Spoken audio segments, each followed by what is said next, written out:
Coming up on 5 Minute News.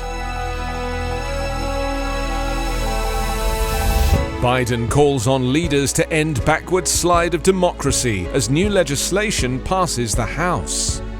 Court rejects Trump's efforts to protect White House records from scrutiny.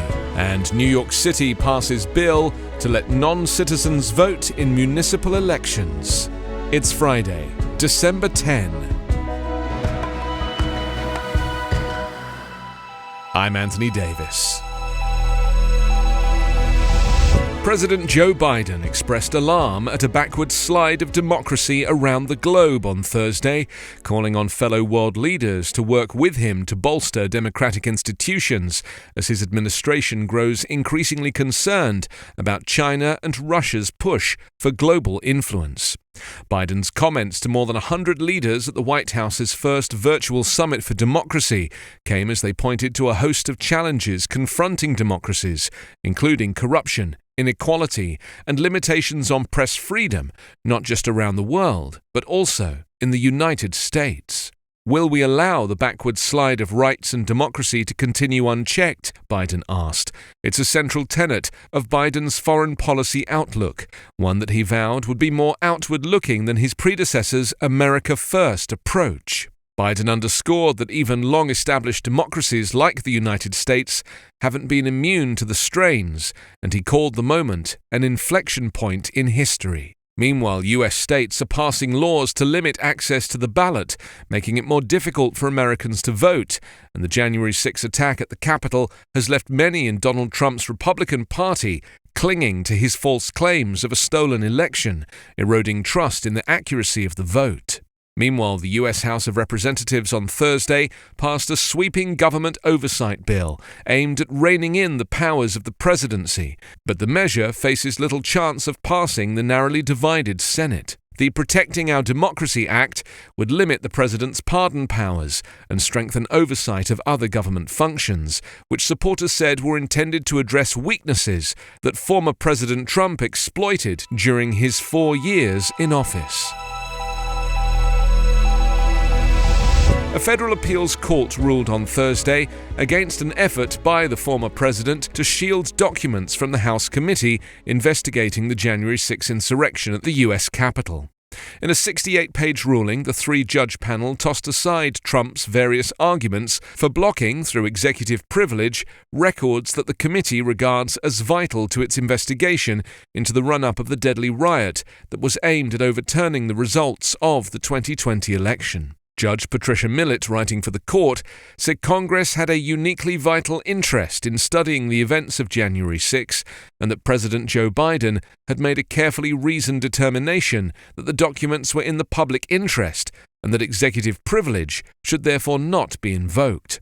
Trump also failed to show any harm that would occur from the release of the sought-after records. The National Archives has said that the records Trump wants to block include presidential diaries, visitor logs, speech drafts, handwritten notes concerning the events of January 6 from the files of former Chief of Staff Mark Meadows, and a draft executive order on the topic of election integrity. This week, Mark Meadows turned over to the January 6 committee an email that referred to a PowerPoint presentation calling for Trump to declare a national security emergency and have Vice President Pence delay Biden's certification. The PowerPoint presentation was entitled Election Fraud, Foreign Interference, and Options for January 6. The New York City Council on Thursday passed a measure that would enable hundreds of thousands of non-citizen immigrants who are in the country legally to vote in municipal elections. If the bill is signed into law by Mayor Bill de Blasio, New York would become the largest U.S. city to allow non-citizens to participate in elections. It will enable more than 800,000 permanent U.S. residents or green card holders and other legally documented non-citizens to take part in elections for city leaders, including the mayor. Non-citizen residents would still not be allowed to vote in state or federal elections.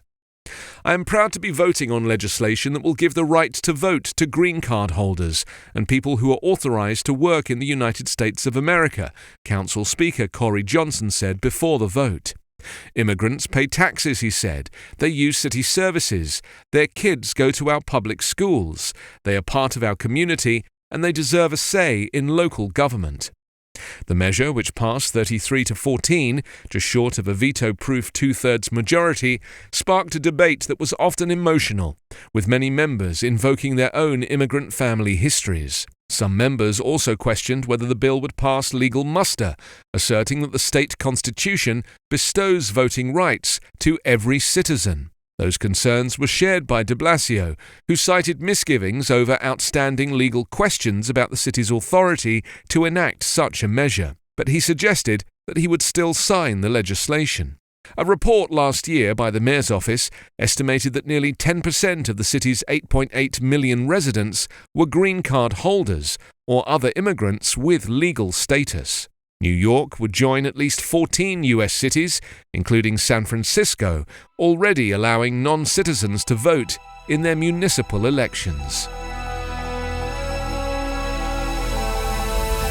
You can subscribe to 5 Minute News on YouTube with your preferred podcast app. Ask your smart speaker or enable 5 Minute News as your Amazon Alexa flash briefing skill. Subscribe, rate and review online at 5minute.news. 5 Minute News is an evergreen podcast covering politics, inequality, health and climate, delivering independent, unbiased and essential world news daily.